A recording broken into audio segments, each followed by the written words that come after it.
ফাখালাফা মিন বাদি সিত্তিন আদাউস সালাত ওয়াত্তাবাউশ শাহাওয়াত ফাসাউফা ইয়ালকাউনা গাইয়া। কোরআনে পাকে বলেছেন এই সাহাবীদের পরে আসবে, আর আমার নবী ব্যাখ্যা করে দিলেন এদেরকে দেখা যাবে ৬০ হিজরির পর।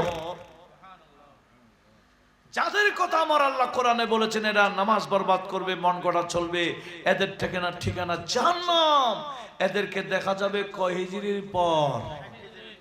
৬০ হিজরির রজব মাসে বসেছে, তার নাম কি? ৬০ হিজরির রজব মাসে গদিতে বসেছে, তার নাম ইয়াজিদ। সেজন্য নবীর বিখ্যাত সাহাবী যাকে আমার নবীজি বাতিনি ইলম দিয়েছেন, সে আবু হুরায়রা রাদিয়াল্লাহু তাআলা প্রায় সময় দোয়া করতেন, আল্লাহুম্মা ইন্নী আউযু বিকা মির রাসিস সিত্তিন ওয়া ইমারাতিস সিবিয়ান। ও আল্লাহ, আমি আবু হুরায়রাকে ৬০ হিজরি দেখাইও না, কারণ আমি জানি ৬০ হিজরিতে অল্প বয়সের একজন রাজা গদিতে বসবে। অল্প বয়সের রাজাকেও দেখতে চাই না, ৬০ হিজরিও দেখতে চাই না। আল্লাহ ওনার দোয়া কবুল করেছেন, ৫৯ হিজরিতে ওনার ইন্তেকাল হয়ে যায়। ইমারাতুস সিবিয়ান মানে অল্প বয়সের রাজা। ইমাম হুসাইনের সামনে ইয়াজিদ ছিল অল্প বয়সী, কারণ ইমাম হুসাইনের জন্ম হয়েছে ৪র্থ হিজরি। কত? আর ইন্তেকাল ৬১ হিজরি মুহররমুল হারাম ১০ তারিখ। তখন ওনার বয়স আপনার নাই মনে হয় কত? ৪র্থ হিজরিতে জন্ম, মারা গেছেন ৬১, ৬০-এর পর। ৬০ হিজরি ধরলাম না, কারণ ৬১ শুরু মাত্র। কত? আর ইয়াজিদের জন্ম হয়েছিল ২৬ হিজরি। তখন ৬০ হিজরিতে ইয়াজিদের বয়স কত? আপনার কি বিরক্ত লাগছে? এগুলো জানার দরকার আছে না? ইয়াজিদের জন্ম কত হিজরি বললাম? ২৬। গদিতে বসছে ৬০ হিজরি। কত বছর তখন? এদিকে ইয়াজিদের বয়স ৩৪, এদিকে ইমাম হোসেনের বয়স ৫৬। ঠিক আছে না? তাহলে ইমাম হোসেনের সামনে ইয়াজিদ ছোট, বড় না ছোট? ছোট। ইয়াজিদ কে? সিবিয়ান। সেজন্য আবু হুরায়রা বললেন, ও আল্লাহ, সেই ছোট বাচ্চার রাজত্ব আমাকে দেখাইও না, ৬০ হিজরিও আমাকে দেখাইও না। সেই কোরআন দ্বারা প্রমাণিত ইয়াজিদের ঠিকানা কোথায়? জাহান্নাম। ফাসাউফা ইয়ালকাউনা গাইয়া।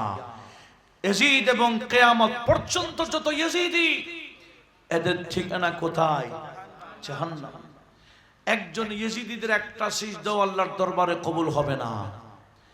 সিজদা আল্লাহর দরবারে কবুল করাইতে চাইলে হুসাইনি হওয়া আবশ্যক। কারণ আমার নবীজি কসম করে বলেছেন, ওয়াল্লাযী নাফসি বিয়াদিহি, ওই খোদার শপথ করে বলছি যার কুদরতি হাতে আমি নবীর জান, লা ইয়ানফাউ আবদান আমলুহু, কোন বান্দার আমল বান্দাকে ফায়দা দেবে না, হাত্তা ইয়ারিফা হাক্কানা, যতক্ষণ পর্যন্ত আমি এবং আমার আহলে বাইতের হক বুঝবে না, আমাদেরকে চিনবে না, আমাদেরকে মহব্বত করবে না, ততক্ষণ পর্যন্ত কোন বান্দার নামাজ ইবাদত বন্দেগী কবুল হবে না, লাভ হবে না। এই ইমাম হুসাইন এবং নবী এবং আলে নবীর মহব্বত থাকলেই সিজদা কবুল। সেজন্য নামাজের ভিতরে ওনাদের উপর দরুদ শরীফ লাগাই দিছে কিনা? নামাজের ভিতরে দরুদ শরীফ পড়েন না? পড়েন। নামাজের বাইরে না ভিতরে? হ্যাঁ, না পড়লে হবে না।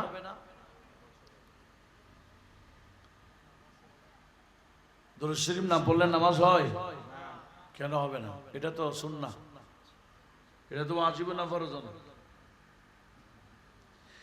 দরুদ শরীফ না পড়লে নামাজ হয়ে যায়, এটা ফিকহ ফতোয়ার কিতাবের কথা ফতোয়া। আর আমার নবীজি ফতোয়া দিচ্ছেন নামাজ হয়ে যায় ঠিক, কিন্তু আল্লাহর দরবারে কবুল হয় না। তাহলে নামাজ হোনা এক হে, কবুল হোনা और है। কি বুঝছেন? নামাজ হয়ে যাওয়া এক কথা, কবুল হওয়া। আমাদের দেশে অনেক মুসল্লি এমন আছে, আরে এত সুন্দর কেরাত, রুকুতে গেলে আর উঠে না, সিজদায় গেলে আর উঠে না, এত সুন্দর নামাজ, নামাজ তো হয়ে গেছে কিন্তু কবুল হয় না। আরে নামাজ হয়ে যাওয়া একটা, কবুল হওয়া उसके लाख सजदे भी काम नहीं आएगा,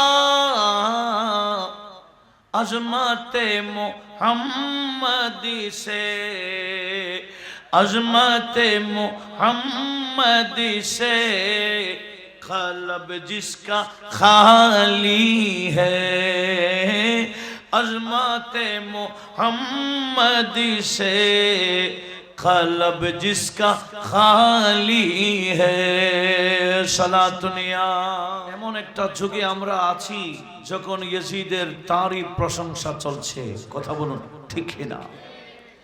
এক সময় ইয়াজিদের তারই প্রশংসা করার সাহস মুসলমানরা প্রকাশ্যভাবে করতে পারত না। এরা ইয়াজিদি, কিন্তু ভিতরে ভিতরে গোপনে গোপনে ইয়াজিদি। এখন ইয়াজিদিরা ওপেন হয়ে গেছে, কথা বলুন ঠিক কিনা? ইয়াজিদিরা কি হয়ে গেছে? ওপেন। বিশাল বিশাল ময়দানে ইয়াজিদের পক্ষে কথা বলছে। ইকো অফ করে দেন। এমনকি আমরা দেখেছি কয়েক বছর আগে আশুরার দিন, এবছরও জুমার দিন ছিল, কয়েক বছর আগে আশুরার দিন জুমার দিন ছিল। আমাদের দেশের একজন পীর, এই পীর আসলে ইয়াজিদি পীর, সে সবার সামনে ইয়াজিদের তারই প্রশংসা করতে করতে তার জিহ্বা শুকায় ফেলেছিল, কথা বলুন ঠিক না? তাহলে ইয়াজিদি এখনো আছে না? বেশ যথেষ্ট আছে। ইয়াজিদিরা অনেক আছে, আর আমরা হুসাইনিরাও বিক্ষিপ্ত আছি, কথা বলুন ঠিক না? হুসাইনি কিন্তু বেশি, কিন্তু আমরা যে বেশি সেটা আমরা দেখাইতে পারছি না। আমরা পীর ভিত্তিক হয়ে গেলাম, কথা বলুন ঠিক না? অথচ ইয়াজিদিরা 22টা দলে বিভক্ত, কিন্তু হুসাইনিরা একটা দল, এটার নাম আহলে সুন্নাত। আর একটু জোরে বলুন। হুসাইনি ফিরকার অপর নাম আহলে সুন্নাত ওয়াল জামাআত। সুন্নিরাই হুসাইনি। এখন বর্তমানে হুসাইনি নামধারী কতগুলা অসুন্নি হয়ে গেছে। আমরা দেখতে পাচ্ছি কয়েক বছর বাংলাদেশে, বিশেষ করে চট্টগ্রামে বিশাল করে অনুষ্ঠান করছে অসুন্নিরা, ঈদে গদিরে খুম নামে, কথা বলুন ঠিক না? এরা কি সুন্নি? আপনার আমার সাথে কথা বলতে হবে। এরা কি সুন্নি? এরা কেমন সুন্নি? এরা নামের সুন্নি, আসলে হলো সুন্নিয়তের বিপক্ষে, যেটা আগে থেকে ছিল। এরা হলো শিয়া। শিয়ারাও প্রকাশ্য, ইয়াজিদিরাও প্রকাশ্য। তবে আমি আপনাদেরকে একটা কথা বলতে চাই, ময়দানে কারবালায় কোফাতে ইমাম হোসেনকে দাওয়াত দিয়েছিল, এরা সবাই ছিল শিয়ানে আলী। কারা? হযরত আলীর প্রেমিক। এরা যখন শুনছে ইমাম হুসাইন মদিনা থেকে মক্কায় চলে আসছে, ইয়াজিদকে সাপোর্ট করেন নাই, এখন শিয়ানে আলীরা, হযরত আলীর প্রেমিক হওয়া খারাপ বিষয় না, হযরত আলীর প্রেমিক হয়ে সাহাবীদেরকে গালি দেওয়া এটা মারাত্মক, কথা বলুন ঠিক না? হযরত আলীর প্রেমিক হয়ে হযরত আলীর শান এমন ভাবে বয়ান দেয় যেটা ওনার শানে প্রযোজ্য না। শিয়াদের আকীদা বড় মারাত্মক। একটু লক্ষ্য করুন, এমনি আলী প্রেমিক এরকম শিয়ানে আলী তো আমরাও আছি, আমরাও তো আলীর প্রেমিক, কিন্তু আমাদের আকীদা কি কোন খারেজির আকীদা, কোন রাফেজির আকীদা, কোন অসুন্নির আকীদা না। আমরা আকীদা রাখি আকায়েদে আহলে সুন্নাহ ওয়াল জামাআ। একটু বড় আওয়াজে বলুন মারহাবা। এই প্রসঙ্গে কিছু কথা বলবো যেগুলো আমাদের অতীব প্রয়োজন বর্তমান সমাজে। আপনারা কি রাগ করবেন? দরকার আছে কিনা? হুসাইনি নামে কিন্তু কাজে ইমাম হুসাইনের বিরুদ্ধে, যেমন নাকি শিয়ানে আলীরা এরা ইমাম হুসাইনকে কুফাতে নিয়ে যাওয়ার জন্য তাদের একজন ইমাম কুফার সুলাইমান বিন সার আল খুজাই তার ঘরের মধ্যে মিটিং করেছে। বলছে শুনছি ইমাম হুসাইন মক্কাতে চলে আসছেন, একটা কাজ করি আমরা ওনাকে এদিকে নিয়ে আসি, আমরা ইমাম হুসাইনের হাতে বায়াত করব, গ্রহণ করব, ইয়াজিদকে আমরা মানি না। তখন সুলাইমান বিন সারাত বলছেন তোমরা যদি ইমাম হুসাইনকে এদিকে নিয়ে আসো, ইয়াজিদ কি দেখে থাকবে? ইয়াজিদ তো তোমাদের বিরুদ্ধে সৈন্য পাঠাবে। তখন তোমরা কি করবে? ইমাম হুসাইনের পক্ষে থেকে ইয়াজিদের বিরুদ্ধে কি যুদ্ধ করবে তোমরা? তারা বলে অবশ্যই আমরা জান মাল দিয়ে ইমাম হুসাইনকে আমরা সহযোগিতা করব, আমরা ইমাম হুসাইনের পক্ষে আছি, ইয়াজিদের পক্ষে নাই। কারা বলেছিল? শিয়ারা। এক কথায় বলেন কারা? আমার ওয়াজ মুখস্থ করে যেতে হবে। শিয়ারাই দাওয়াত দিয়েছিল ইমাম হুসাইনকে, বলেছিল আমাদের জান মান কোরবান করে হলো ইমাম হুসাইনের পক্ষে থাকব। যারা এভাবে ওয়াদা দিয়ে ইমাম হুসাইনকে দাওয়াত দিয়েছিল, এরাই ইমাম হুসাইনের বিরুদ্ধে তলোয়ার নিয়েছিল। যারা ইমাম হুসাইনকে দাওয়াত দিয়ে কুফাতে নিয়েছিল, এরাই যারা ইমাম হুসাইনের পক্ষে মুসলিম বিন আকিলের হাতে 18,000, এক বর্ণনায় 40,000 বায়াত গ্রহণ করেছিল মুসলিম বিন আকিলের হাতে ইমাম হুসাইনের পক্ষে থাকবে বলে, এরাই আবার ইমাম হুসাইনের বিরুদ্ধে তলোয়ার নিয়েছিল। একটু বড় আওয়াজে বলুন নাউজুবিল্লাহ। এরা কি আসলে হুসাইনি না ভণ্ড? এরা কি আসলে হযরত আলীর প্রেমিক? না, এরা ভণ্ড। আমাদের দেশেও হযরত আলীর প্রেমিক সেজে এরা গান গায়, দমাদম মস্ত কলন্দর আলী দা পহলা নম্বর, বলে না? বলে কি না? এটা কি আমাদের আকীদা? হযরত আলী কি পহলা নাম্বার না চৌথা নাম্বার? একটু জোরে বলুন। আহলে সুন্নাত ওয়াল জামাতের আকীদা হলো হযরত আলীর স্থান কয় নম্বরে? কিন্তু এরা আমাদের ভিতরে ঢুকে বলছে দমাদম মস্ত কলন্দর আলীদা পহলা নাম্বার।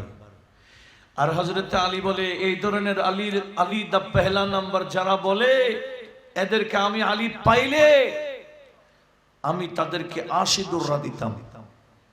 ইমামে আহমদ বিন হাম্বল, যিনি ইমামে বুখারীর উস্তাদ, ওনার একটা কিতাব আছে ফাদাইলুস সাহাবা, পারলে নোট রাখেন, বর্তমানে এগুলো জানা দরকার।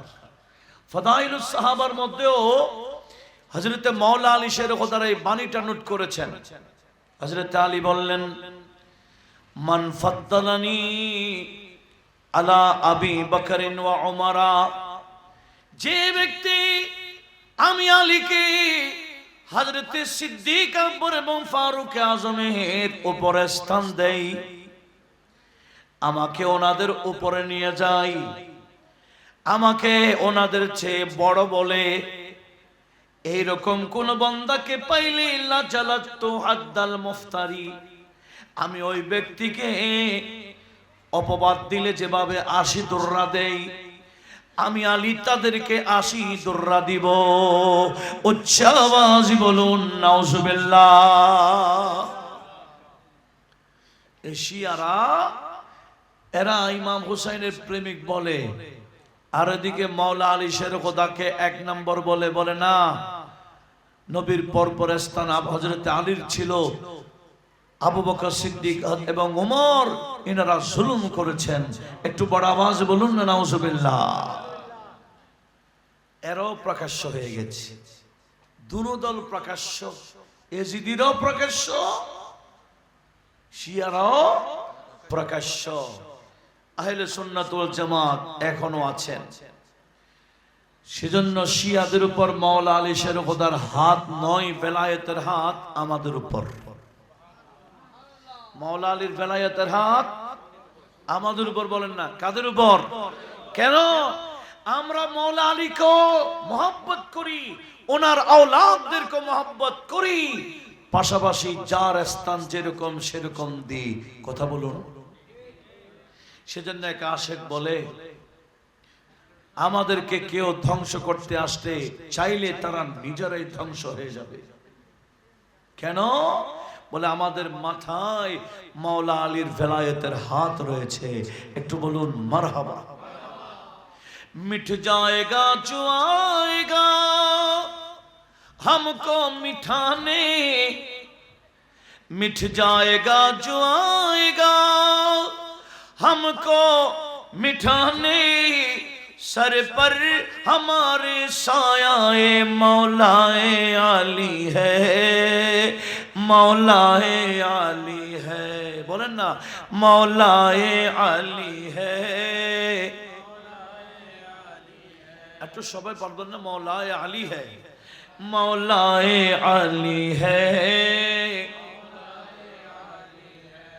तूफान की जुरात नहीं जो हमको डुबोवे, তুফানের শক্তি নাই, বাতিলের তুফান চলছে। কার তুফান? এই বাতিলের তুফান আমাদেরকে ডুবাইতে পারবে না। কেন? আমরা ইমাম হোসেনের মোহাব্বতের কিস্তিতে উঠে গেছি। तूफान की जुरात नहीं जो हमको डुबोवे, नैया का खिवैया तो, नैया का खिवैया तो हुसैन इब्ने अली है, हुसैन इब्ने अली है, हुसैन इब्ने अली है। सर पर हमारे सायाए मौलाए अली है, मौलाए अली है, मौलाए अली है, मौलाए अली है। একটু বড় আওয়াজে বলুন ইনশাআল্লাহ। সেজন্য আমাদেরকে সজাগ থাকতে হবে। আখিরি জামানা ঈমান বাঁচানো অনেক কঠিন অবস্থা চলছে। তো আমাদের ইমামে আলী মাকাম ইমাম হুসাইনের আদর্শকে মজবুত ভাবে ধারণ করতে হবে। তখন কোন তুফান আমাদেরকে ডুবাইতে পারবে না।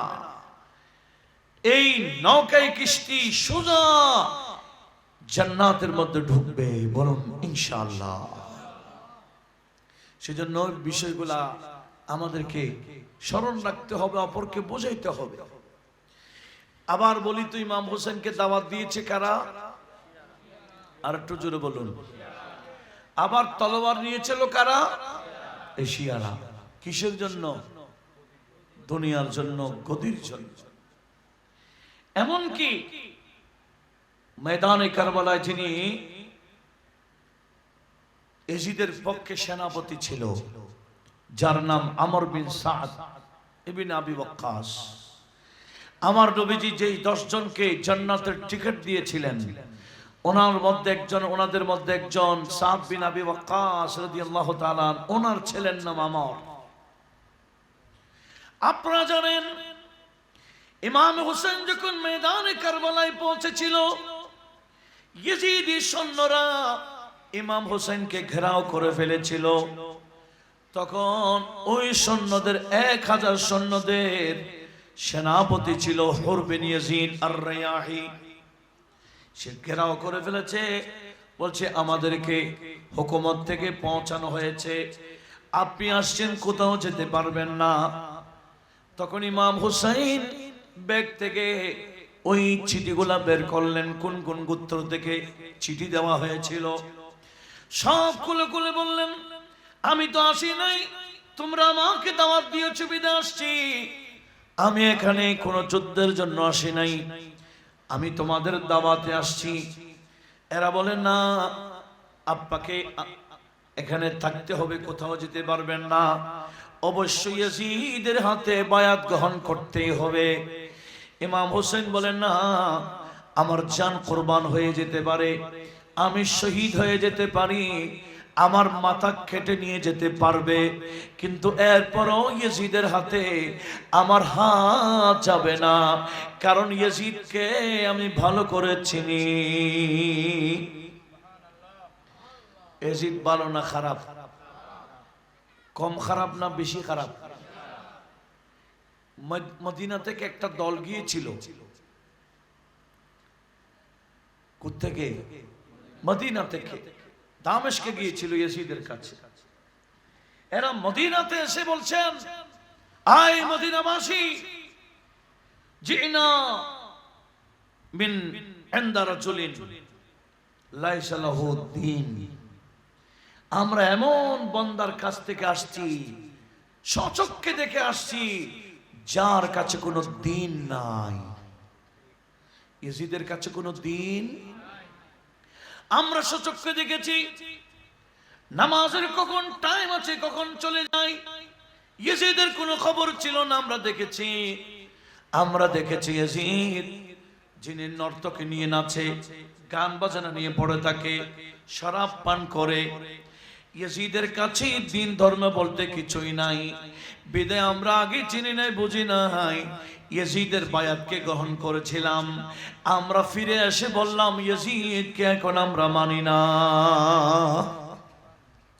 ইয়াজিদের বায়াতকে আমরা ছুড়ে মারলাম। মদিনাবাসী ইয়াজিদের বিপক্ষে বিশাল এক বিদ্রোহী করেছিলেন, যার কারণে ইয়াজিদ 10,000 সৈন্য পাঠিয়েছিল, এমনকি 10,000 মদিনাবাসীকে শহীদ করে দিয়েছিল মাত্র 3 দিনের ভিতরে। একটু বড় আওয়াজে বলবেন না নাউজুবিল্লাহ? এটা কত হিজরিতে? 63 হিজরিতে, কারবালার যুদ্ধের আরো 2 বছর পর।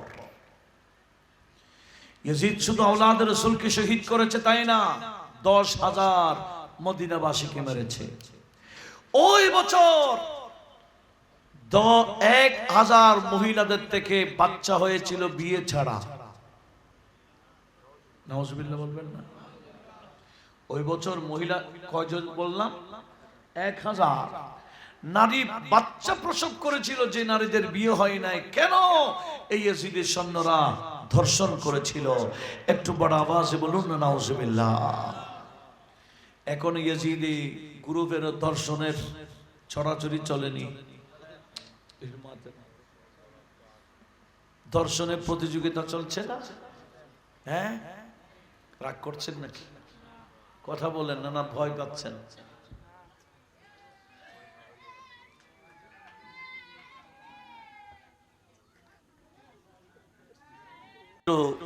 দর্শরি পড়েন, সালাতুন ইয়া রাসূলুল্লাহ আলাইকুম इस उम्मत के खातिर शब रोज रोना नबी जी का बस ये काम अल्लाह अल्लाह सलातुन या।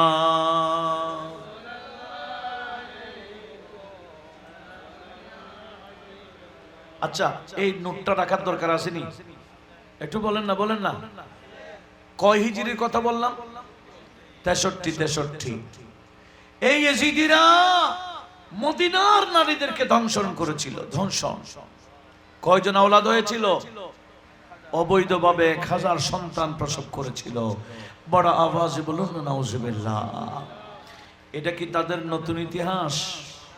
মসজিদ নাপাক করে ফেলা, মসজিদে নববীর মতো মসজিদের মধ্যে নাপাক করেছিল, মসজিদকে জ্বালিয়ে দেওয়া, নাপাক করা, এটা ইয়াজিদিদের নতুন কোনো খাসলত না, এটা শুরু থেকে তাদের অভ্যাস। কথা বলুন ঠিক না?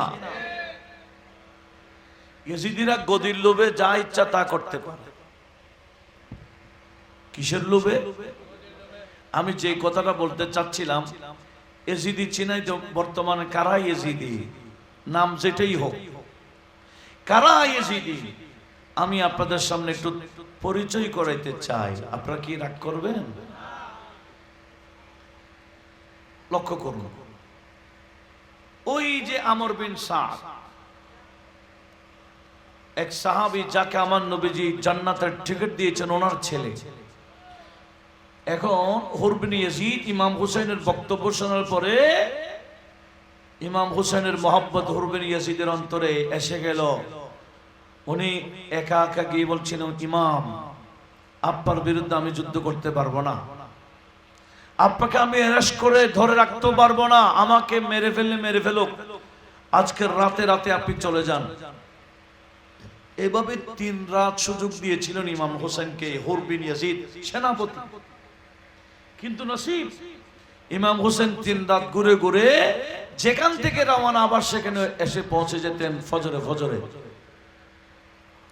কারণ ইনার শাহাদাত তো লেখা আছে, ইনার শাহাদাত তো আমার নবীজি জানতেন। সেজন্য আল্লাহকে বলতেন, আল্লাহুম্মা আতি হুসাইনা সাবরা ওয়া আজরা, ও আল্লাহ, আমার হোসেনকে শহীদ হওয়ার, ধৈর্য ধারণ করার ক্ষমতা দিও এবং ওনার বিনিময়ও যথাযথ দিও। একটু জোরে বলুন না সুবহানাল্লাহ। কি বলতে চেয়েছিলাম, ইমাম হুসাইনের প্রতি ওই সেনাপতি মহব্বত দেখাচ্ছে। এই খবর উবাইদুল্লাহ ইবনে জিয়াদ জেনে ফেললো। সে বলছে, সেনাপতিকে রাখবো না, এটাকে পাল্টাইতে হবে, নতুন সেনাপতি নিয়োগ দিব। কাকে দিব, কাকে দিব? অনেকজনের নাম প্রস্তাব আসছে। একজন বলল, সেনাপতির জন্য আমর বিন সাদকে ডেকে দিতে পারেন। তখন ডেকে আনা হলো, গভর্নর হাউসে বসাইলো। এই আমর বিন সাদ মানি ওই সাহাবী, 10 জনের একজনের ছেলে। ওনাকে দেখে উবাইদুল্লাহ ইবনে জিয়াদ বলেছিল, এই আমর, তোমাকে কেন ডেকেছি জানো? বলে, না তো। বলে, হুর বিন ইয়াজিদ, হুর বিন ইয়াজিদ যিনি সেনাপতি, সে তো হোসেনের পক্ষে মহব্বত দেখাচ্ছে, আমি তাকে সেনাপতি রাখবো না, নতুন সেনাপতি নির্ণয় করব, আমি তোমাকে প্রস্তাব দিচ্ছি। কথা কি মনোযোগ আছে? এই গভর্নর যখন, এই উবাইদুল্লাহ ইবনে জিয়াদ যখন আমরকে প্রস্তাব দিল হোসাইনের বিরুদ্ধে যুদ্ধ করতে হবে, ও আমর রাগ দেখালো, গরম হয়ে গেল। বলছে, উবাইদুল্লাহ, তুমি কাকে কি প্রস্তাব দিচ্ছ? আমি কে চিনো না? আমার নবীজি আমার আব্বাকে জান্নাতের টিকিট দিয়েছেন, আমাদের অন্তরে আওলাদের রাসূলের মহব্বত আছে। এভাবে এমন ভাবে গরম হয়ে বলল। অনেকক্ষণ উবাইদুল্লাহ ইবনে জিয়াদ শুনলো। শোনার পরে বলতেছে, আমর, তুমি এরকম জোশের মধ্যে কেন গেলে? একটু হুঁশ করো, একটু কি করো? বলে, কি হুঁশ? বলে, ইমাম হোসেনের সাথে 100 জনও নেই, 1000 তো ওখানে আছে, আরো 4000 এখন তোমার সাথে দিব, 5000 হবে। হোসেনের বিরুদ্ধে যুদ্ধ করলে তুমি তো জয়লাভ করবা। আর তোমাকে বলে দিলাম, জয় লাভ করতে পারলে মুলকের রায়ের গদি তোমাকে দেওয়া হবে। মুলকের রায় মানে বর্তমান তেহরান। তেহরান আগে না চিনলে এখন চিনে কিনা? এটা কোথায়? এই ইনারা সব ঘুম নাকি? হ্যাঁ, ইরানের রাজধানীর নাম কি? তেহরান। সেই তেহরানকে আগে বলা হতো মুলকের রায়। বলকে মুলকের রায়ের গদি তোমাকে দেওয়া হবে। এতক্ষণ যিনি লাফাই ছিল, আমাদের অন্তরে আওলাদের রাসূলের প্রেম আছে, মহব্বত আছে, ভালোবাসা আছে, তার সামনে যখন মুলকের রায়ের একটা গদি এনে দিল, এখন তার পরীক্ষা চলছে। একদিক দিয়ে গদির মহব্বত, একদিক দিয়ে নবী এবং আলে নবীর মহব্বত। সে কোন দিকে যাবে, পরীক্ষা চলছে। শয়তানও এসে গেল, বলছে মুলকের রায় বিশাল, এটার গদি তো বড়। তার ভিতরে এখন আস্তে আস্তে কিসের লোক ঢুকে গেল, একটু জোরে বলেন না। গদির লোক ঢুকে গেল। যে তখন চিল্লাই ছিল আমার অন্তরে আওলাদে রাসূলের প্রেম আছে, ভালোবাসা আছে বলেছিল, সে আবার বলছে এ ওবাইদুল্লাহ, হুসাইনের বিরুদ্ধে যুদ্ধ করলে, জয়লাভ করলে মুলকের রায়ের গদি দিবা বলেছ, এটা কি মৌখিক না লিখিত দিবা? মৌখিক না স্টাম্প দিবা? বলে না, স্টাম্প দিব। বলে তাহলে আমাকে সেনাপতির ড্রেস পড়াই দাও, সৈন্য রেডি করে দাও, হুসাইনের বিরুদ্ধে আমি রেডি। গদির লোভে কার বিরুদ্ধে গেছে গা? গদি চাইলে মানুষের ইমান উল্টাই দিতে পারেনি। মসজিদ থেকে মন্দিরে যাইতে পারেনি না, পারে না মনে হয়। গদিয়ে চাইলে মসজিদ থেকে মন্দিরে পৌঁছা দিতে পারে, এটাকে আমরা দেখি নাই। গদিয়ে চাইলে শুধু ওয়াজ না, রামকৃষ্ণের ওয়াজ করতে পারে, নিজেও কান্দে, সবাইকে কান্দায়। গদিয়ে চাইলে উরুসের গোশতকে পায়খানা বলে, গু বলে, নাপাক বলে, ওদিকে মূর্তির নামে যেগুলা প্রসাদ রেডি করা হয় সেগুলা খাইতে পারে। গদির লোভে, গদির জন্য মাজার ভাঙতে পারে, মন্দির পাহারা দিতে পারে। কথা বলুন ঠিক না? এটা কি আমি বানাইয়ে বলছি না, প্রমাণিত? কেউ কি আমাদেরকে বলছেন না দেখছি? এরা লাঠি নিয়ে মন্দির পাহারা দেয়, ওই লাঠি নিয়ে মাজার ভাঙে। কেন? এরা তো ইয়েজিদি। কারণ এরা বলে আমাদের রুহানি বাবার তো মাজার নাই। ইয়েজিদ হলো তাদের রুহানি বাবা। ইয়েজিদের মাজার আছে? কবর কোথায় কেউ জানে না। ইয়েজিদের কবর কোথায় কেউ জানে না। মাজার কোত্থেকে? আরে মাজার তো ইমাম হুসাইনের। শরীরে পাক যেখানে সেখানেও মাজার, মাথা মোবারক যেখানে সেখানেও মাজার। হুসাইনিরাই মাজার ভক্ত। কথা বলুন ঠিক না? ইয়েজিদিরা কি মাজারের পক্ষে থাকবে না বিপক্ষে? এখনো যারা মাজার বিরোধী, এরা সবার এক নাম, এরা কি ইয়েজিদি। কি রাগ করছেন? এটাই বাস্তবতা। শুকরিয়া আদায় করেন আল্লাহ যে আমাদেরকে হুসাইনি হিসেবে কবুল করেছেন। আলহামদুলিল্লাহ বলবেন। হুসাইনি মানে ইমাম হুসাইন এখনো আছে নাই? নাম শেষ? কিভাবে? শরীর তো এক জায়গায়, মাথা আর এক জায়গায়। হ্যাঁ, শরীর এক জায়গায়, মাথা অন্য জায়গায়। আল্লাহ বলেন মাথা যেখানে সেখানেও জিন্দা, শরীর যেখানে সেখানেও জিন্দা। কিরকম জিন্দা, কেমনে জিন্দা? ওয়ালাকিন লা তাশউরুন, এটা তোমরা বুঝবে না। জিন্দা করেন কে? শরীরও জিন্দা, মাথা জিন্দা। মাথা শরীর ছাড়া জিন্দা, শরীর মাথা ছাড়া জিন্দা। কেন? ইমাম হুসাইন তো নরমাল শহীদ না, উনি শহীদ আজম। হুসাইন জैसा শহীদ आजम, हुसैन जैसा शहीद आजम, जहां में कोई हुआ नहीं है। छुरी के नीचे गला है लेकिन, छुरी के नीचे गला है लेकिन, किसी से कोई गिला नहीं है। একটু পারলে সবাই পড়েন না, হুসাইন জैसा शहीद आजम, हुसैन जैसा हुसैन जैसा शहीद आजम जहां में कोई हुआ नहीं। अदूत जब सर पे तेग तुले, दुश्मन সবাই তলোয়ার উপরে আর ইমাম হুসাইন সিজদায়। দুশ্মনরা কি নিয়ে দাঁড়িয়ে আছে? ইমাম হুসেনের মাথা কিসের নিচে? अदूत जब सर पे तेग तुले, हुसैन बोले हुसैन सिजदे में जाके बोले। একটু জোরে বলুন না সুবহানাল্লাহ। अदूत जब सर पे तेग तुले, हुसैन सिजदे में जाके बोले।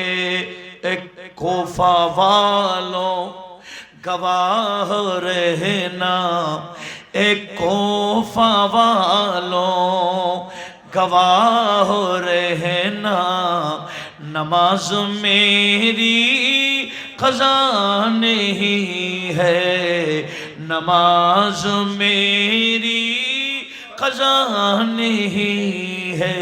हुसैन जैसा शहीद आज़म, हुसैन जैसा जहां में कोई हुआ नहीं। हुसैन फरमाए साथियों से, हुसैन फरमाए साथियों से, अदा करो पुर जलालो से जिंदे है तेग खंजर, है तेग खंजर तीर के साया, है तेग खंजर तीर का साया। कहाँ हमारा खुदा नहीं है, हुसैन जैसा हुसैन जैसा जहां में कोई हुआ नहीं है। हुसैन फरमाए साथियों से, अदा करो पुर जलालो से जिंदे है तेग खंजर तीर का साया। कहाँ हमारा खुदा नहीं है। একটু জোরে বলুন না মারহাবা। यजीद यजीद दुनिया में लाख आए, यजीद दुनिया में लाख आए, सितम सितम बन के जुल्म उठाए। যুগে যুগে ইয়াজিদিরা জালেম হবে, ঠিক কি না? এখনো ইয়াজিদিরা কি, একটু জোরে বলেন না।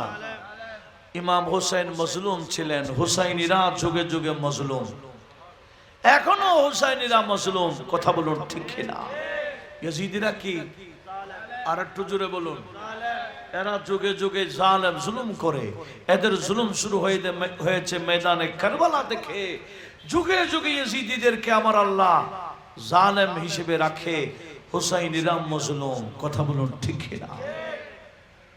মজলুম হওয়া খারাপ না ভালো? জালেম হওয়া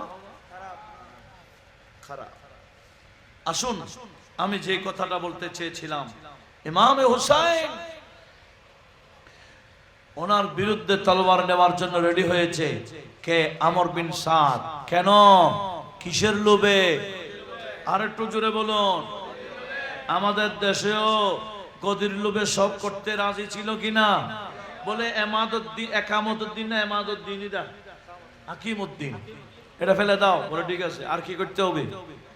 বলে শরী শাসন আমরা করব না বলে দাও, বলে তাও ঠিক আছে।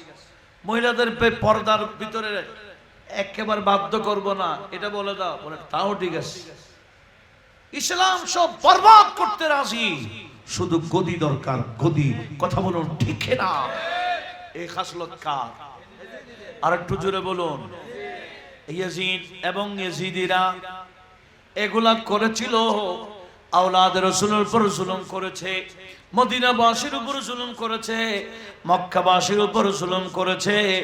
এটা সম্পূর্ণ গদির লোভে। জোরে বলুন নাউজুবিল্লাহ। যে আমর বিন সাদ গদির লোভে সেনাপতির দায়িত্ব নিয়েছিল, গদি পেয়েছে কিনা এটা জানার দরকার আছে কিনা? একটু জোরে বলুন। সে আমর যাকে স্টাম্প দিয়েছিল ওবায়দুল্লাহ ইবনে জিয়াদ, সে যুদ্ধ করে এসে বলছে আমাকে মুলকে রায়ের গদি দিবা বলেছে, বলো দাও। বলে ঠিক আছে, আমি আমিরুল মুমিনিন ইয়াজিদের কাছে খবর পৌঁছাচ্ছি, ওনার থেকে তোমাকে দায়িত্ব দেওয়ার ব্যবস্থা করছি।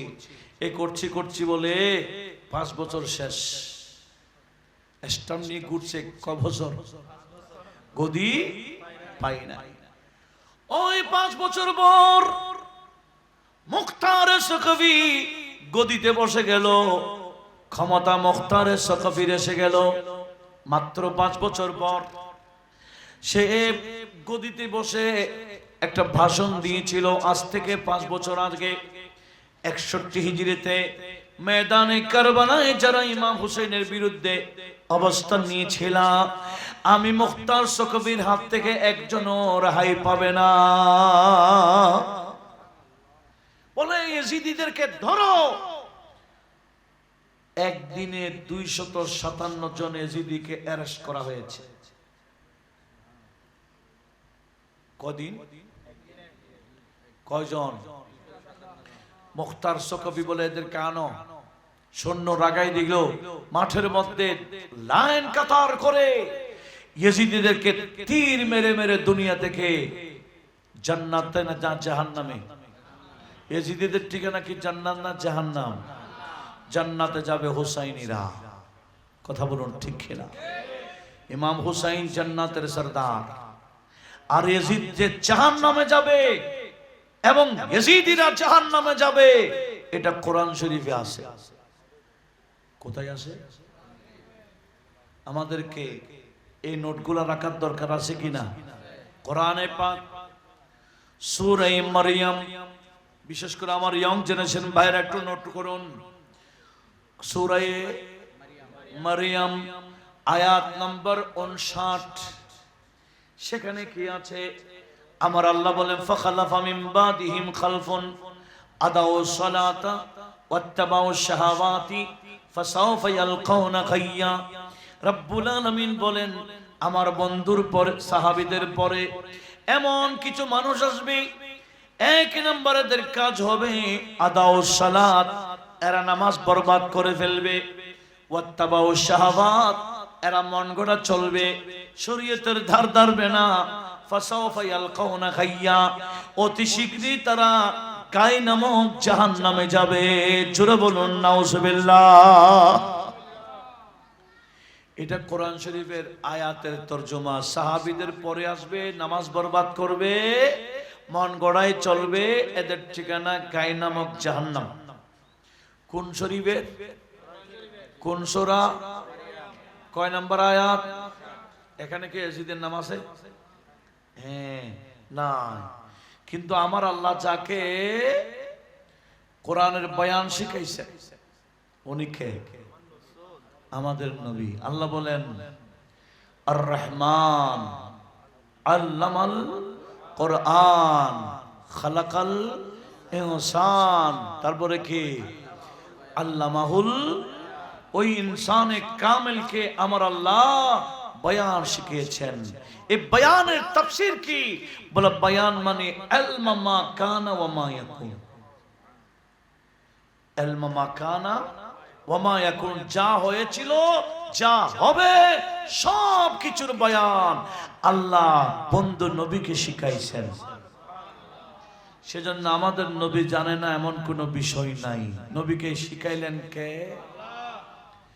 এখন বলে না বিশ্ব নবী লিখতে জানে না, পড়তে জানে না, আলিফ বা তা ওয়াহিদ ইসলাম সালাস এগুলো বিশ্ব নবী বুঝে না, সবই বিয়াদব বুঝে। নবী বলে কিছু জানে না। নবীর শানে বিয়াদবি করে এরকম বন্দা এখনো আসেনি। এরা বলে না নবী আমার কোনো লাভ করতে পারে না। এমপি একটা বলছে না, বিয়াদব এমপি কি বলছে, বলে নবী বলে তার লাভ করতে পারে না। নবীজি বলেন আল্লাহ আমাকে পাঠিয়েছে সারাপার লাভ, সারাপার রহমত বরকত নিয়ামত হিসেবে। নবীজি বলছেন হায়াতি খায়রুল লাকুম লিআন্নী উহাদ্দিসু লাকুম, আমার জীবন দশা তোমাদের জন্য কল্যাণ, কারণ যে কোনো সমস্যায় পড়ো আমি সমাধান করি। ওয়া মামাতি খায়রুল লাকুম, আমার ইন্তেকাল হওয়া কবরে যাওয়াও তোমাদের জন্য কল্যাণ, কারণ তুরাদু আলাইয়া মালুকুম, আমি যখন কবরে যাব তোমাদের আমল আমার সামনে পেশ করা হবে। তোমাদের আমল ভালো দেখলে আমি আল্লাহর শুকরিয়া আদায় করব, খারাপ আমল দেখলে গুনাহের আমল দেখলে আমি আল্লাহর দরবারে তোমাদের পক্ষে ক্ষমা প্রার্থনা করব। এখনো নবীজি আমাদের জন্য ক্ষমা চাই কিনা? কোন দিন? শুক্রবারে নবীজির দরবারে আমাদের আমল পেশ করা হয় কোন দিন? এই যে দিন গেছে দিন। আল্লাহর দরবারে আমাদের আমল পেশ করা হয় সপ্তাহে 2 দিন, সোমবার এবং বৃহস্পতিবার। আর নবীজির দরবারে আমাদের আমল পেশ করা হয় কোন দিন বললাম? এই জুমার দিন। সেজন্য নবীজি কেঁদে কেঁদে আমাদের জন্য এখনো ক্ষমা চায়। মোদের জন্য কান্দেন নবী ওই মদিনাতে, বলেন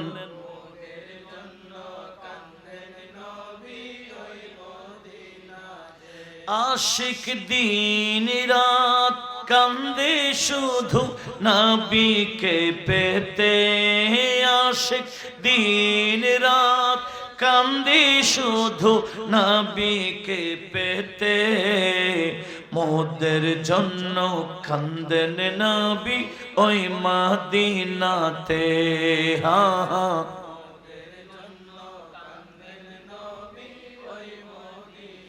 সবাই তো কবরে রেখে চলে যায়, তারপরে তে আমার প্রিয় নবী এসে যায়।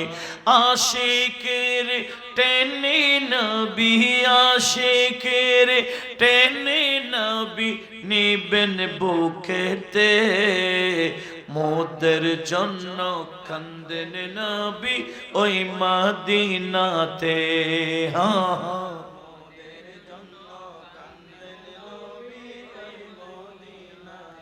কি বলতে চেয়েছিলাম? আমার নবীজি কেমন লাভ দুনিয়া আখিরাতে, কবরেও নবীজি আমাদের লাভ করে। কিন্তু কোন বেয়াদবকে আমার নবীজি কিয়ামতে সহযোগিতা করবেন না। কথা বলুন ঠিক কিনা? সেদিন নবীজি বলছে সোকান সোকান, দূরে যা দূরে যা, এরকম বলবে। এই বেয়াদবদের কি কই করে দিবে? দূরে সরাই দিবে। আর আশিকদেরকে সুপারিশ করবেন। একটু জোরে বলুন আসুন। আমি কি বলতে চেয়েছিলাম, মনোযোগ আছে তো? আমার নবীজিকে বয়ান শিখাইলেন কে? আসুন, কোরআনে আছে সাহাবীদের পরে আসবে, কখন আসবে এটা নাই, এটার বয়ান দিচ্ছে নবীজি। আবু সাঈদ খুদরি হাদিস বর্ণনা করছেন। নবীজি বললেন ফাখালাফা মিন বাদি সিত্তিন আদাউস সালাত ওয়াত্তাবাউশ শাহাওয়াত ফাসাউফা ইয়ালকাউনা গায়্যা। কোরআনে পাকে বলেছেন এই সাহাবীদের পরে আসবে। আর আমার নবী ব্যাখ্যা করে দিলেন এদেরকে দেখা যাবে ৬০ হিজরির পর। যাদের কথা আমার আল্লাহ কোরআনে বলেছেন এরা নামাজ বরবাদ করবে, মন গড়া চলবে, এদের ঠিকানা জাহান্নাম, এদেরকে দেখা যাবে কয় হিজরির পর? 60 হিজরির রজব মাসে বসেছে, তার নাম কি? 60 হিজরির রজব মাসে গদিতে বসেছে, তার নাম ইয়াজিদ। সেজন্য নবীর বিখ্যাত সাহাবী, যাকে আমার নবীজি বাতিনি ইলম দিয়েছেন, সে আবু হুরায়রা রাদিয়াল্লাহু তাআলা প্রায় সময় দোয়া করতেন, আল্লাহুম্মা ইন্নী আউযু বিকা মির রাসিস সিত্তিন ওয়া ইমারাতিস সিবিয়ান। ও আল্লাহ, আমি আবু হুরায়রাকে 60 হিজরি দেখাইও না, কারণ আমি জানি 60 হিজরিতে অল্প বয়সের একজন রাজা গদিতে বসবে। অল্প বয়সের রাজাকেও দেখতে চাই না, 60 হিজরিও দেখতে চাই না। আল্লাহ ওনার দোয়া কবুল করেছেন, 59 হিজরিতে ওনার ইন্তেকাল হয়ে যায়। ইমারাতুস সিবিয়ান মানে অল্প বয়সের রাজা। ইমাম হুসাইনের সামনে ইয়াজিদ ছিল অল্প বয়সী, কারণ ইমাম হুসাইনের জন্ম হয়েছে 4th হিজরি। কত? আর ইন্তেকাল 61 হিজরি মুহররমুল হারাম 10 তারিখ। তখন ওনার বয়স, আপনার নাই মনে হয় কত? 4th হিজরিতে জন্ম, মারা গেছেন 61, 60-এর পর পর।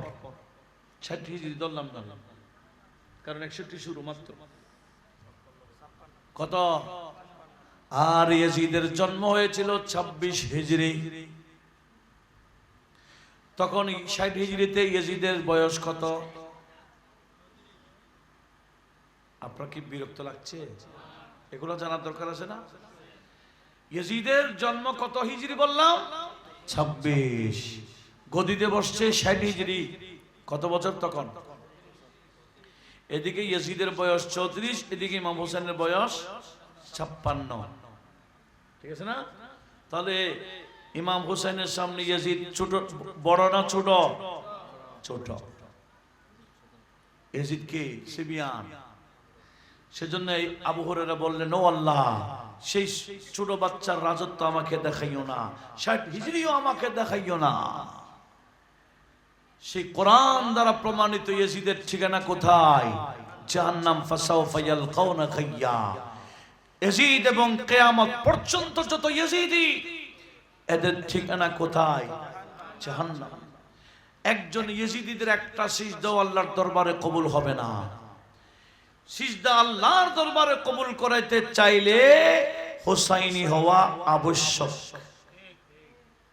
কারণ আমার নবীজি কসম করে বলেছেন, ওয়াল্লাযী নাফসি বিয়াদিহি, ওই খোদার শপথ করে বলছি, যার কুদরতি হাতে আমি নবীর জান, লা ইয়ানফাউ আবদান আমলুহু, কোন বান্দার আমল বান্দাকে ফায়দা দেবে না, হাত্তা ইয়ারিফা হাক্কানা, যতক্ষণ পর্যন্ত আমি এবং আমার আহলে বাইতের হক বুঝবে না, আমাদেরকে চিনবে না, আমাদেরকে মহব্বত করবে না, ততক্ষণ পর্যন্ত কোন বান্দার নামাজ ইবাদত বন্দেগী কবুল হবে না, লাভ হবে না।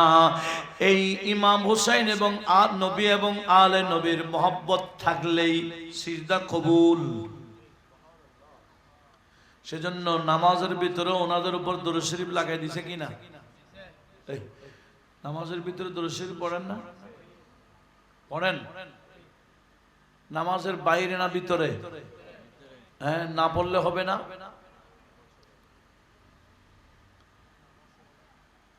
দরুদ শরীফ না পড়লে নামাজ হয়? কেন হবে না? এটা তো সুন্নাহ, এটা তো ওয়াজিব না ফরজ না। দরুদ শরীফ না পড়লে নামাজ হয়ে যায়। এটা ফিকহ ফতোয়ার কিতাবের কথা, ফতোয়া। আর আমার নবীজি ফতোয়া দিচ্ছেন নামাজ হয়ে যায় ঠিক, কিন্তু আল্লাহর দরবারে কবুল হয় না। তাহলে নামাজ হোনা এক হে, কবুল হোনা और है। কি বুঝছেন? নামাজ হয়ে যাওয়া এক কথা, কবুল হওয়া। আমাদের দেশে অনেক মুসল্লি এমন আছে, আরে এত সুন্দর কেরাত, রুকুতে গেলে আর উঠে না, সিজদায় গেলে আর উঠে না, এত সুন্দর নামাজ, নামাজ তো হয়ে গেছে কিন্তু কবুল হয় না। আরে নামাজ হয়ে যাওয়া একটা, কবুল হওয়া। उसके लाख सजदे भी काम नहीं आएगा।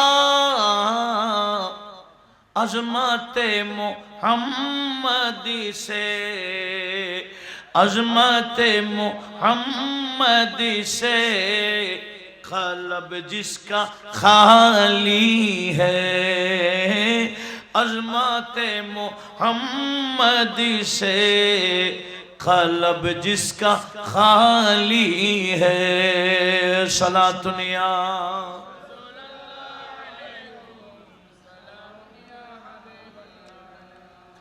उमर भर के सिजदों की दाग है जबीनों पर। জীবন ভর সিজদা দিতে দিতে দাগ হয়ে গেছে কোথায়? उमर भर के सजदों की दाग है जबीनों पर। दिल तेरा मगर यजीदी, दिल की दिल तेरा मगर यजीदी नूरे हक से खाली है। दिल तेरा मगर यजीदी नूरे हक से खाली है। কথা বলুন ঠিক কি না? একজন ইয়েজিদের নামাজও আল্লাহর দরবারে কবুল। নামাজ আল্লাহর দরবারে কবুল করাইতে চাইলে কি হইতে হবে? সেজন্য আমার নবীজি বলেছেন, ইমামে বাইহাকি নোট করেছেন হাদিস, এমনকি আহলে হাদিসের একজন ইমাম শৌকানি ও নাইলুল আওতারে এই হাদিসটা এনেছেন। হযরত আবু মাসউদ আনসারী উনি হাদিস বর্ণনা করেছেন, قال قال রাসূলুল্লাহ, বড় করে বলি, সাল্লাল্লাহু আলাইহি ওয়াসাল্লাম, মান সাল্লা লিল্লাহি সালাতান ওয়া লাম ইউসাল্লি ফিহা আলাইয়া ওয়া আলা আহলি বাইতি লাম তুকবাল সালাতুহু। নবীজি বললেন, যারা আল্লাহর জন্য নামাজ পড়ে ওই নামাজের মধ্যে আমি এবং আমার আহলে বাইতের উপর দরুদ পড়ে নাই, লাম তুকবাল সালাতুহু, ওই বান্দার নামাজ আল্লাহর দরবারে কবুল হবে না। উচ্চ আওয়াজে বলুন নাউজুবিল্লাহ। নবী এবং আলে নবীর মহব্বতে নামাজ পড়তে হবে। ইয়াজিদি মানি যারা নামাজের সালাম ফিরাবার পরে আলে নবীর বিরুদ্ধে তলোয়ার নেই। ইয়াজিদি মানে কি বললাম? নামাজ পড়া সালাম ফিরাবার পরে এদিকে নামাজের মধ্যে আলে নবীর উপর দরুদ শরীফ পড়ছেনি, এদিকে সালাম ফিরাবার পরে তলোয়ার নিয়েছে আলে নবীর বিরুদ্ধে। তার নাম কি? এই ইয়াজিদি এখনো আছে কি না? আছে। সেজন্য যুগে যুগে আলে রসুলের বিরুদ্ধে তাদের অবস্থান। এখনো আওলাদ রসুল আছে কি না? আছে। আওলাদ রসুল না থাকলে জমিন এভাবে থাকবে না, ধ্বংস হয়ে যাবে। ওই আমার আগো ডক্টর আল্লামা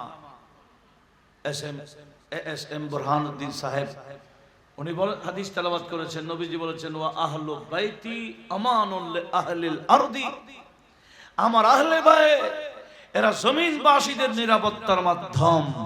আমার আহলে বাইত জমিনে না থাকলে জমিনের উপর আল্লাহর কিয়ামত কায়েম করে দিবেন। কখন? একেবারে শেষ আহলে বাইতে রাসূল, ইনি হবেন ইমামে মাহদি। একটু জোরে বলুন না সুবহানাল্লাহ। ইমামে মাহদি, ইনিও ইমাম হুসাইনের বংশের। ইমাম মাহদি কার বংশে? আমাদের হুজুর কিবলা আলম সৈয়দ মোহাম্মদ তৈয়ব শাহ, উনিও হুসাইনি। আর এই দেশে হিন্দুস্তান যখন অখণ্ড ভারতবর্ষ, এদেশে যিনি ইসলাম প্রচার করেছেন উনি খাজা গরিব নওয়াজ। কারো কোনো দ্বিমত আছে? একটু জোরে বলা আছে? হিন্দুস্তান মে খাজা পিয়া ने दीन नबी पहलाया है, राहे खुदा में मरना जीना ख्वाजा हमें बतलाया है, राहे खुदा में मरना जीना ख्वाजा हमें बतलाया है। अरे नाम ख्वाजा पे तन मन लुटाने चलो, नामे ख्वाजा पे तन मन लौटाने चलो, ख्वाजा का नारा लगाने चलो। बोले ना, ख्वाजा का नारा लगाने चलो, ख्वाजा चलो, अजमीरी बिगड़ी बनाने चलो, चलो अजमीरी बिगड़ी बनाने चलो, ख्वाजा का नारा लगाने चलो, ख्वाजा का नारा लगाने चलो। हिंदुस्ताने ख्वाजा गरीब नवाज ইসলাম প্রচার করেছেন। ইনিও গরিব নওয়াজ হলো ইমাম হুসাইনের আওলাদ। একটু জোরে বলুন মারহাবা। সেজন্য উনি বলেছেন, আমি হিন্দুস্তানে যে দ্বীন প্রচার করছি, এই দ্বীনের অপর নাম হুসাইনি দ্বীন, এই ইসলামের অপর নাম হুসাইনি ইসলাম। কথা বলুন ঠিক কিনা? দ্বীন আস্ত হুসাইন, दीपना अस्त हुसैन, सरदार नदाद दस्त दर दस्त यजीद, हक्का के बिनाए ला इलाहा अस्त हुसैन। একটু জোরে বলুন মারহাবা। তাহলে কি বুঝলাম? খাজা করিম নওয়াজ ইনি আওলাদ রাসূল ইমাম হুসাইনের আওলাদ। যুগে যুগে আওলাদ রাসূল আসে বিদায় আমরাও ঠিক আছি। কেন? আওলাদ রাসূল চলে গেলে, আওলাদ রাসূল জমিনে না থাকলে আমার আল্লাহ জমিন ধ্বংস করে দিবে, কিয়ামত কায়েম করে দিবে। আওলাদ রাসূলদের উসিলায় আমরা জীবিত আছি, যথাযথভাবে আছি, আযাব গজব থেকে আমরা রেহাই পাই। জোরে বলুন।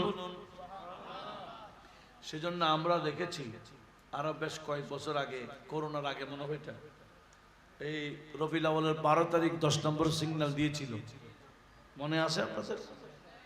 তখন সৈয়দ মোহাম্মদ তাহের শাহ মুদ্দাসিল্লু উনি চট্টগ্রামে ছিলেন, যার কারণে চট্টগ্রামের মানুষ ভয় করে নাই, জুলুসে চলে গেছে। বলে তুফান হইল, আমরা কোথায়? আলা রাসূলের জুলুসে জায়গা। কেন? আকীদা বিশ্বাস ছিল যেই জমিনে আলা রাসূল থাকে আমার আল্লাহ সেখানে তুফান দেয় না। তুফান কি হয়েছিল? হ্যাঁ, হয় নাই। কেন? ইনাদের ওসিলায় আল্লাহ আমাদেরকে আযাব গজব থেকে বাঁচায়। একটু বড় আওয়াজে বলুন না সুবহানাল্লাহ। তো আমি কি বলতে চেয়েছিলাম, যে বান্দা গদির লোভে আওলাদ রাসূলকে মেরেছিল, স্টাম নিয়ে ঘুরেছিল কয়দিন? একটু বলেন না, পাইছিল? কি রকম হয়েছে একটু জানার দরকার আছে না? ওই মুখতার সাকভি এলান করে দিল, যাকে যেখানে পাও ধরো। সবাই পালিয়ে চলে গেল। এমনকি উবাইদুল্লাহ বিন জিয়াদ পালাইলো, শিমর বিন জিশন পালাইলো, খলিদ বিন ইয়াজিদ পালাইলো। এভাবে বড় বড় যারা সরদার ছিল সবাই পালিয়ে গেল। কিন্তু ওই গদির লোভে যে সেনাপতির দায়িত্ব নিয়েছিল সে পালাই নাই। সে, তার নাম কি বলছিলাম? আমর বিন। সে পালায় নাই। সে বলছে, মুখতার এটা তো আমার ছোটকালের বন্ধু, বাদশাহ উনি তো আমার ছোটকালের বন্ধু, আমাকে কে আর মারবে? সেজন্য বাকিরা পালাইলো, সে পালাই নাই। একদিন সৈন্য পাঠাই দিল, এই আমরকে ধরে নিয়ে আসো, আমি ডাকছি বলো। যখন সৈন্য গেল আমর বিন সাদের ঘরে, বলছে কেন ডাকতেছে? আমার বন্ধু মুখতার সাকভি কেন ডাকে? তার ছেলেকে হাফস, ছেলের নাম হাফস। হাফস, তুমি চাও তো আঙ্কেল কেন ডাকে একটু দেখো, তোমার আঙ্কেলে কেন ডাকে একটু দেখে আস। এই হাফস গেল, সালাম দিয়ে বলছেন, আঙ্কেল আপনি কি আমার বাবাকে আসতে বলেছেন? বলে তোমার বাবা কই? বলে আছেন তো, উনি ঘরে আছেন। বলে আজকে কেন ঘরে? ওই কারবালার যুদ্ধের দিন ঘরে থাকে নাই কেন? আচ্ছা তুমি বসো। হাফসকে বসাইলো চেয়ারে। এদিকে বাইরে গিয়ে জল্লাদকে ডেকে বলছে, এই আমরকে আনার দরকার নাই, ঘরে গিয়ে কল্লা কেটে আমার টেবিলে নিয়ে আসো। কার? আমর বিন সাদের। আমর বিন সাদের মাথা যখন টেবিলে আনলো, কাপড় মোড়াইয়া সামনে বসে আছে কে? হাফসকে ডাক দিয়ে বলে, হাফস এখানে এটা কি দেখো তো। সে কাপড় খুলে দেখতেছে তার বাবার মাথা করে আসে। তখন দাঁড়িয়ে বলছে, চাচা আপনি কি আমাকে একটা দেখাবার জন্য বসাইছেন? বলেন না না, এই মাথা ইমাম হুসাইনের বদলা নিয়েছি। ইমাম হুসাইনের বড় ছেলে, যার চেহারাটা হুবহু আমার নবীর চেহারা ছিল, যার নাম আলী আকবর, ওনার মাথার বদলা নেই নাই। তোমার মাথাও টেবিলে আসবে হযরত আলী আকবরের মাথার বদলায়। আয় জাল্লাত, হাফসের মাথাও নিয়ে আসো। হুকুম দিতে দেন নাই, ধরে নিয়ে গিয়ে মাথা কেটে বাপ ছেলে দুজনের মাথা টেবিলে রেখে দিল। কয় বছর পর? যে গদির জন্য কাজ করলো, গদি পাইছে না মাথা কাটছে? আর যে ওবাইদুল্লাহ ইবনে জিয়াদ কুফার গভর্নর ছিল, তার মাথাও কাটছে এই মুখতার, কেটে গভর্নর হাউসের বাইরে ফেলে দিয়েছে। তিরমিজি শরীফের হাদিস আসছে, এই ওবাইদুল্লাহ ইবনে জিয়াদ যে কুফার গভর্নর ছিল, তার মাথা কেটে যখন বাইরে নিক্ষেপ করে দিয়েছে, মানুষ সবাই গুল করে তার মাথাকে দেখতেছে। হঠাৎ করে একজন বলছে, কাজ্জাব, জাব, মানে এসে গেছে, এসে গেছে। ওমা কি এসেছে? দেখতেছে সাপ। এতগুলো মানুষ আমরা বসে থাকলে সাপ আসবে? বলেন না। সাপেরও একটু ভয় আসেনি? আছে। এখন দেখতেছে সাপ, এটা ভয় পায় না। মানুষ যেদিকে জমায়েত সেদিকে ঢুকতেছে। তাড়াতাড়ি মানুষ জায়গা করে দিল। এই সাপ ওবাইদুল্লাহ ইবনে জিয়াদের কাটা মাথার ভিতরে ঢুকলো, কণ্ঠনালী দিয়ে ঢুকে মাথার মধ্যে বিষ ঢুকাইয়ে, দীর্ঘক্ষণ বিষ ঢুকাইয়ে বের হলো, চলে গেল। কিছুক্ষণ পরে আবার আরেকটা আসছে। এভাবে উবাইদুল্লাহ ইবনে জিয়াদের কাটা মাথার ভিতরে সাপ বিষ ঢুকাচ্ছে, এখনো কবরে যায় নাই। কবরে যাওয়ার আগে আযাব শুরু কাদের? আর একটু জোরে বলুন। ইয়েজিদ আরেক সেনাপতি মদিনাতে যে আক্রমণ করেছিল, তার নাম মুসলিম বিন উকবা। তার নাম কি? সে 3 দিনের ভিতরে মদিনার অবস্থা খারাপ করে দিয়েছে, 10,000 মদিনাবাসীকে মেরে ফেলেছিল। হ্যাঁ, এমন এক ছেলেকে মেরে ফেলেছিল, ওই ছেলের মা অসহায়। এই ছেলে যা ইনকাম করে আসতো, আনতো, মা খাইতো না, না আনলে নাই। এখন ওই ছেলেকে জবে করে দিয়েছে ইয়েজিদিরা। এখন মা আল্লাহর দরবারে হাত তুলে দিল, ও আল্লাহ, এ জালেম মুসলিম বিন উকবাকে মারো। আমার বড় ইচ্ছা, তার কবর যদি তাকে কবরস্থ করা হয়, আমি তাকে কবর থেকে উঠাইয়া হলো শাস্তি দিব। তাকে মারো। মজলুমাত দোয়া আল্লাহ কবুল করেছে। সে মুসলিম বিন উকবা এগুলো 63 হিজরিতে মদিনাতে আক্রমণ করে যখন চলে যাচ্ছে, মদিনার হেরম থেকে বাইর হইতে দেন নাই, তার মরণ শুরু। সে মরণ হয়ে গেছে। মক্কাতে যাওয়ার কথা ছিল, মক্কা তার যাই নাই, সৈন্যরা দামেস্কে চলে গেছে। পরের বছর মক্কাতে আক্রমণ করার জন্য সৈন্য নিয়ে পাঠাইছে। আবার এই সেনাপতি যখন মারা গেছে, তারা আর মক্কাতে যায় নাই। সেনাপতিকে মুসলিম বিন উকবাকে সেখানে দাফন করে গেছে গা। এই খবর মহিলা পাইলো। এবার মহিলার আত্মীয় স্বজন নিয়ে বলে, চলো, আমার তো বড় ইচ্ছা, তাকে কবর থেকে ওটাই কি করব, মারবো। হেরমের বাইরে যখন গেছে, দেখতেছে হ্যাঁ নতুন একটা কবর দেখা যায়, বলে নিশ্চয়ই এটাই হবে। বলে পায়ের দিকে কুলম টেনে বের করে ফেলি। ওই মুসলিম বিন উকবার পায়ের দিকে যখন খুললো, দেখছে বিশাল এক সাপ তার পায়ের মধ্যে পেঁচে তাকে বিষ ঢুকাচ্ছে। কি ঢুকাচ্ছে? কবরের সাপের বিষ কি রকম জানেন? তিরমিজি তো হাদিস আছে, মেশকাতো আছে হাদিসগুলো। দুনিয়াতে এই কবরের একটা সাপ যদি বিষ ছড়ায়, এখনো কোনো উদ্ভিদ জন্মবে না। সবুজ কিছু হবে না, এত মারাত্মক বিষ। কোথাকার সাপ? কবরের খবর আসেনি? হ্যাঁ, কবরের খবর আছে আমাদের। কবর ডেলি 3 বার আমাদেরকে ডাকে। কয়বার? কি বাংলাতে ডাকবে না বেশি দামি ভাষা ইংরেজিতে ডাকবে? হ্যাঁ, আরবিতে ডাকে। আনা বাইতুল ওয়াহদা, মানুষকে বলে, আমাদেরকে বলে, এই আমি একা ঘর। ওয়াল ওয়াহশা, ভয়ানক ঘর। ওয়াল আকরাবি, বিচ্ছুর ঘর। ওয়াল হাইয়া, আমি সাপের ঘর। আনা বাইতুল মুজলামা, আমি অন্ধকার ঘর। ওয়াদ দুদি, কীট পতঙ্গ মশা মাছি পোকা মাকড়ের ঘর। মা আদাত্তালি, আমি কবরে আসার আগে তুমি কতটুকু প্রস্তুতি নিয়েছ? কবর এভাবে ডেলি 3 বার বলে। আমরা কয়বার শুনি? শুনেন কেউ? হ্যাঁ, যে কবরে আমরা ঢুকবো ওই কবর আমাদেরকে ডাকে ডেলি 3 বার, মা আদাত্তালি, আমার জন্য কি প্রস্তুতি নিয়েছ? কবরের চিন্তা থাকলে মসজিদ বলে যেত? কবরের চিন্তা থাকলে হ্যাঁ এভাবে দিন ধর্ম থেকে সরে যেত না? কখনো না। আমাদের অধিকাংশ মানুষ এখন কবরের চিন্তা নাই, সেজন্য কার থেকে কে উপরে উঠতে পারে প্রতিযোগিতা চালাচ্ছে। লিফটের মাধ্যমে উপরে উঠবে, কিন্তু আন্ডারগ্রাউন্ডের খবর,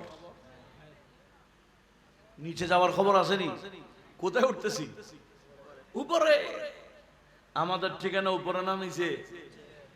दुनिया के ए मुसाफिर मंजिल तेरा कब्र है, दुनिया के ए मुसाफिर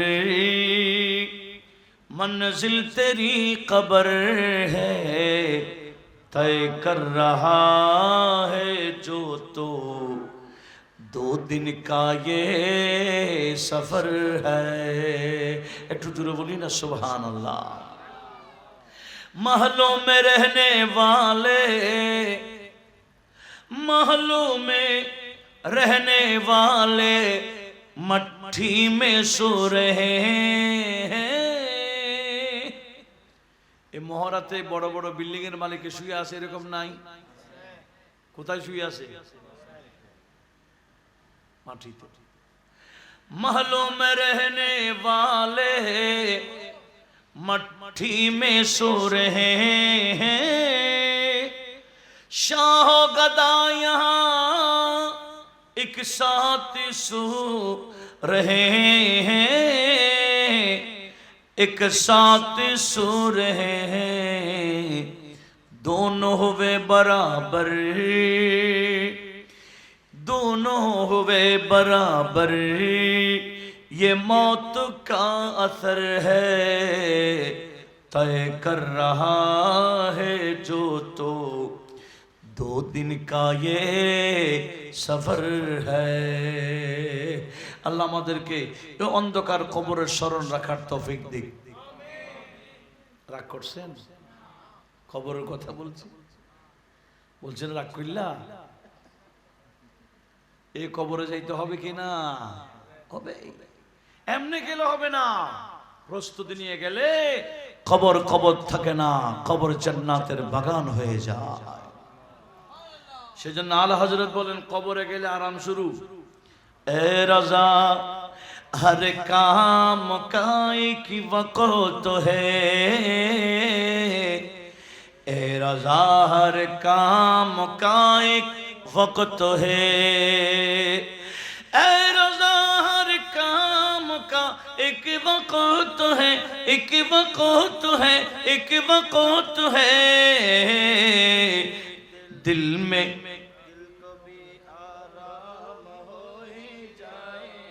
अरे दिल को भी आराम हो ही जाएगा, दिल को भी आराम हो ही जाएगा, जाएगा जाएगा हाँ जाएगा हाँ जाएगा, दिल को भी आराम हो ही जाएगा বলেন ইনশাআল্লাহ। সুন্নিরা কবরে গেলে সুন্নিদের কবর কি হয়ে যাবে? জান্নাত হবে। আর ইয়েজিদিরা গেলে শুনেন শুনেন কোথায় গেছে, কোন দিকে? পায়ের দিকে খুলছে, দেখতেছে কি সাপ বিষ ঢুকাচ্ছে ইয়েজিদি সেনাপতি। অনেক লাঠি দিয়ে মারে দেখে, পাথর মারে দেখে, দেখে না সাপ যায় না, বলে বাদ দাও, ওদিকে মাথার দিকে খুলো, ওদিকে টানি তুলে ফেলি। মাথার দিকে যখন খুললো, ওই ইয়েজিদি সেনাপতি মুসলিম বিন উকবার মাথার দিকে যখন কবর খুললো, দেখতেছে গলার মধ্যে আর একটা বড় সাপ পেঁচিয়ে তাকে কি ঢুকায়? ইয়েজিদিদের কবর কি সাপ। সেজন্য ভিতরে ভিতরে যাদের এজিদের প্রেমিক হয়ে আছে, এখনো সুযোগ আছে তওবা করে হোসাইনি কাফেলায় ফিরে আসার, এখনো সুযোগ আছে। কথা বলুন ঠিক কিনা? আসুন, কি বলছিলাম, এদিকে সাপ এদিকে সাপ, মারার পরও যায় না। ওই মহিলা আল্লাহর দরবারে হাত তুলে দিল, ও আল্লাহ, আমার বড় ইচ্ছাই জালেমকে আমি নিজের হাতে মারবো, এখন সাপ তো চাই না। ওই মহিলা দোয়া করতে সাপ চলে গেল, আর ও মুসলিম বিন উকবাকে কবর থেকে উঠাইয়া যেমন ইচ্ছা তেমন শাস্তি দিল। ওই মহিলা এ খবর পেল ইয়াজিদ। কে পেল? বলে আমার সেনাপতিকে খবর থেকে ওটাই মারছে, আমাকে কি বাদ দিবে? বিদায়, আমি মারা গেলে কেউ যাতে আমার খবরের তত্ত্ব না জানে। বলছে আমাকে রাতের গভীরে তোমরা পাবলিসিটি করি না, আমি মারা গেলে তোমরা কয়েকজন মিলে জানাজা পড়ে আমার ঢুকাই দিবা, তবে কোথায় ঢুকাবে কেউ যাতে না জানে। এখনো পর্যন্ত সেই ইয়াজিদের কবর কোথায় কেউ জানে না। সেজন্য ইয়াজিদি মুসলমানদের কি নাই? মাজার নাই।